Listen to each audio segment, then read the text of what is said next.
Shabbat Shalom. So, if you've met me once or twice, seen me on the Bima, if we've ever spoken, you may notice that pretty much every day I wear all black.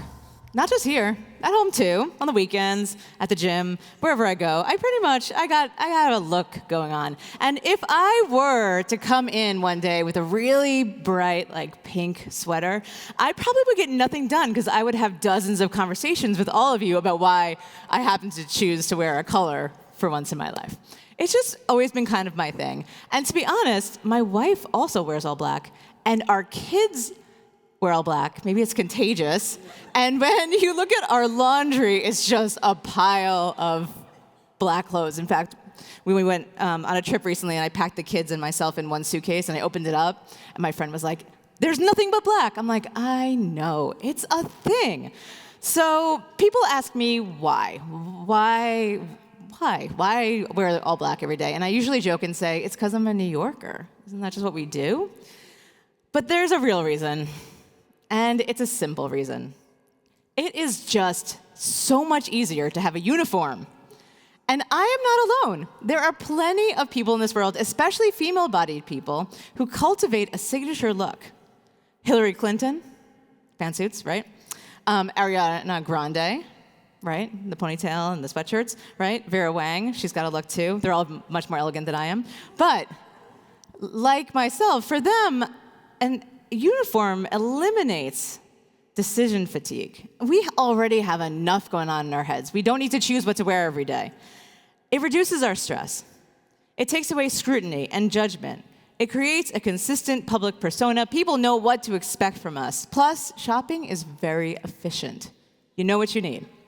And contrary to what you might think, choosing to have a personal uniform is not from laziness, necessarily, although it does allow you to make some quick decisions in the morning.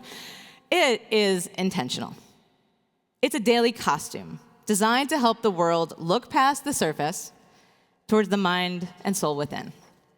And the truth is, all of us, no matter what we choose to wear, we put on a costume every day as we face the world. Our fashion choices, however, can serve many different purposes, based on who we are and what we need and how we are trying to present ourselves. Clothing can signal our role. I have never once confused the mail carrier with my doctor. When I see him, I know why he's there. Clothes can be an important part of how we externalize our identities. They can tell a story, show our taste in art and culture, celebrate our culture, and even express our gender. And sometimes, clothing can do the opposite. It conceals. It lets us try on someone else. We can do this joyfully, like for those who wear drag, or for when we dress up on Purim or Halloween. Or we can do this act of concealing when we feel uncomfortable with ourselves, which probably explains that skater phase I had in middle school. The really big jeans, you know. Our clothing is a powerful form of communication. It carries with it symbolism. It can put others at ease or make them uncomfortable. And since we don't walk around naked, especially in this weather, what we wear becomes a constant social message, one that we broadcast every minute of our lives. In our Torah portion this week, Tetzeveh, we learn all about the high priest's uniform. Like my mail carrier, the uniform is made for the job. But unlike my mail carrier, the high priest's getup does not involve shorts, and it is meant to express the Israelites' deep connection to God. The high priest wears clothes that are not merely decorative, they are theological. The ephod and breastplate bear 12 precious stones engraved with the names of each of the tribes, Avnei Zikaron, stones of remembrance, so that when the high priest stands before God, he quite literally carries the entire people with him. He becomes a living embodiment of Israel in God's presence. The breastplate also holds the Urim and Tumim, tools of sacred discernment, enabling him to seek divine judgment on behalf of the community. The robe's bells announce his approach into the sanctuary, and it's a sound that's meant to protect him, by signaling his entrance into the holy space. And the diadem on his forehead is inscribed "Holy to Adonai," which is meant to atone for any imperfection in the people's offerings, transforming them into gifts received with divine favor. Everything that high priest wears is a symbol of his responsibility and the hope and prayer that Israel's worship will be accepted with grace. This coming Monday, Monday night, we will enter into the raucous, joyful holiday of Purim. And in Purim, clothing is also important, but very differently from that high priest. On Purim, we dress in costume. Our costumes, our clothing is intentionally not symbolic, not serious, and definitely not meant to represent our deepest values. We are meant to be silly.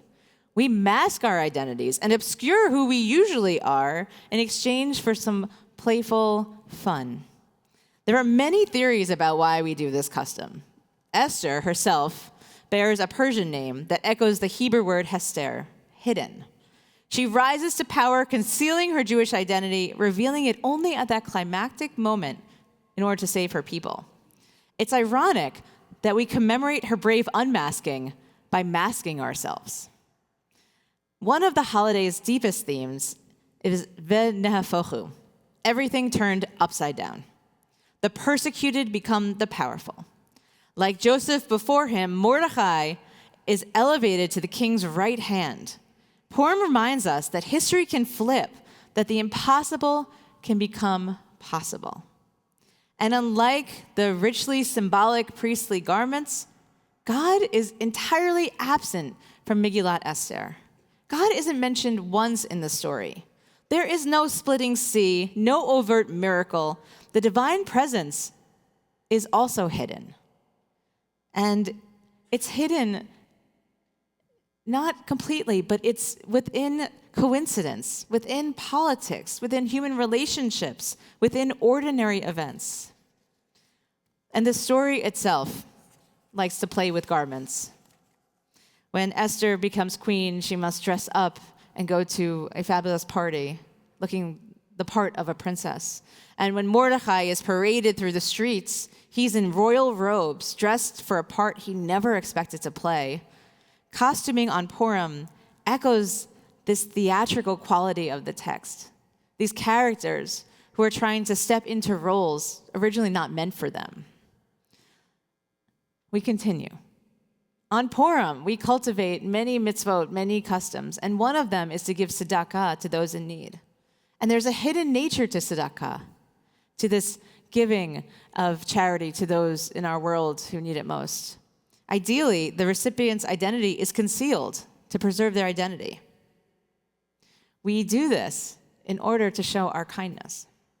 And finally, we can't go without saying that likely a lot of our customs for Purim originated, at least scholars believe, in medieval Italy, when the sort of Mardi Gras and other Christian Catholic festivals and carnivals were coming to be. The costumes, the parading, the games, the feasting, all of that is at a time when our non-Jewish neighbors were also partaking. So, however it evolved, today, we dress up, we feast, we give, we celebrate. Tetzeveh and Purim sit side by side on our calendar this year, and they offer us two very different theologies of clothing. In Tetzeveh, the garments are heavy with meaning.